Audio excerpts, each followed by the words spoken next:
ქობულეთის პარკების გაერთიანება შესაძლოა დაიშალოს. განცხადება აღნიშნულთან დაკავშირებით ნაციონალურ მოძრაობაში გაკეთდა.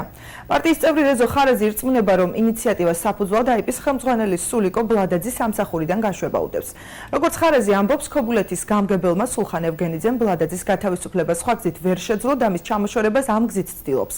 ნაციონალურ მოძრაობაში აიპის გაუქმების მიზეზად კიდევ ერთ გარემოებას ასახელებენ. პარტიაში ამტკიცებენ, რომ აიპი გამწვანების სამსახურში სულხან ევგენიძის მეგობარი დაინიშნა, სწორედ ამიტომ გამგებელი ცდილობს პარკები და სკვერები მეგობრის სამსახურს დაუქვემდებაროს. აიპი ქობულეთის პარკების გაერთიანება 2012 წელს დაფუძნდა, იგი სამ დიდ პარკს აერთიანებს, როგორც ნაციონალური მოძრაობის წევრები ირწმუნებიან, ხელისუფლების შეცვლის შემდეგ პარკში ნარგავები არ განახლებულა. რა პასუხი ექნება ბრალდების ადრესატს მომდევნო გამოშვებიდან შეიტყობთ.